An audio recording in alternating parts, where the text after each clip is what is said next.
Hi everyone, we're here at Solana Breakpoint in Abu Dhabi, the first time that it has been held in the Middle East. Super excited to be here, and I'm joined today by Jason Dominique. He is the CEO and co-founder of Onchain. Jason, thanks for joining us. Well, thanks for having me. Really excited to be here. So I know it's a big week coming up for you. Before we get into some of the specifics, let's start with the bigger picture. What are some of the problems you're trying to solve? Yeah, well, I mean, going straight into it, we're all really excited about this potential of the on-chain economy, but most people that want to go and, transact on-chain beyond stablecoins, because obviously that part is almost pretty figured out. But all of these assets that live, directly on these ecosystems like Base or Solana or BNB Chain, they're very hard to get to because there's many steps involved. One of them being like having to acquire gas. Most people will be like, well, gas is something I put in my car. Beyond that, you have to, give me the 101 on what is gas. But long story short, when people want to interact on-chain and do their first swap, to participate in this on-chain economy, 3 out of 4 of them just don't make it there because it's just too hard, too many steps. And so what is it from a practical perspective that you're looking to do to ease that friction? Well, bottom line, I think what matters is if we want to increase this access to the on-chain economy, we have to present the user with something that is familiar to them.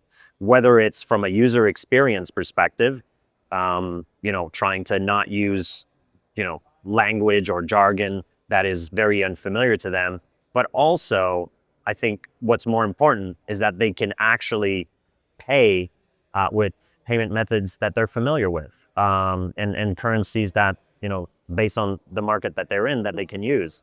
So with that, then you basically start becoming a little bit more like e-commerce. So it's just like your traditional checkout, whichever store you're going to. And I think if you solve that part and making, just like we've, the centralized exchanges and the ramps have, done successfully in the last almost decade now, we have to enable that for the on-chain economy now. Otherwise, it's just not going to scale. And so this on-chain world is obviously ginormous. It's a very large market. What are some of the controls that you can put in place, like upon entering? Obviously, you don't want to be able to buy just anything. Yeah, exactly. So what we say is that, access, but not reckless. So right now we live kind of in a spectrum. We live in a either very centralized and controlled environment, which are these exchanges. And then you have all the way on the other side of the spectrum, we have decentralized finance with the exchanges that live over there, Uniswap, Radium, etc.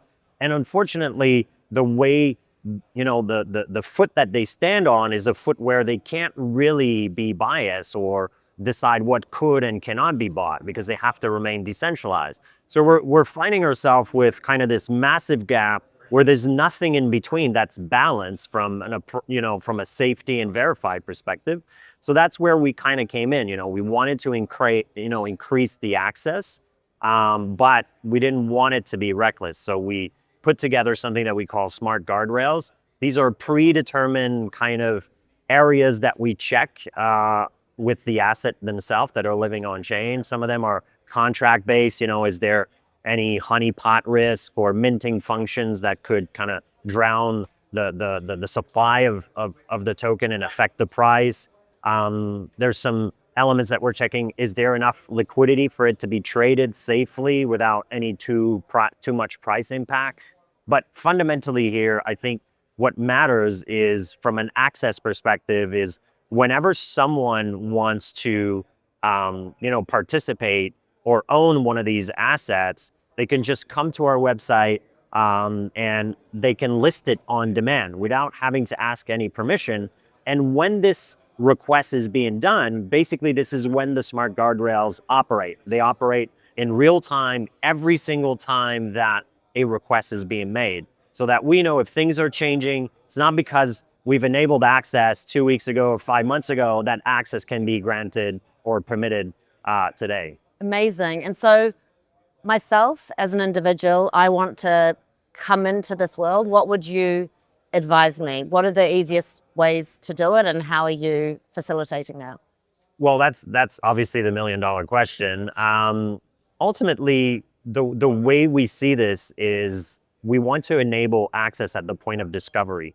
So a lot of how kind of we plan on entering the market with this technology is we want to make it available on all those discovery platforms, like CoinMarketCap, CoinGecko, and a lot of price discovery platforms, a lot of wallets like Trust Wallet, etc., where wherever you actually fall in love or are interested in joining something or participating or owning, then you can convert at that point of discovery. Because right now it's very, very hard. You have to make your way, find out about what's the contract, where's the DEX, it's just so many questions.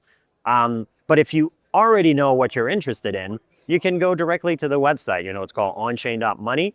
You can type whatever you're interested in. If we don't currently support it, like I said prior, you can request the listing on demand. If it passes the smart guardrails, then you'll be presented an interface that lets you purchase with familiar payment methods. Amazing. Well, thanks so much for your time, Jason. Personally, I just think that friction is such a big part of why we haven't had true convergence yet. So I think it's great what you're doing in the space. Thank you. Thanks so much for coming on.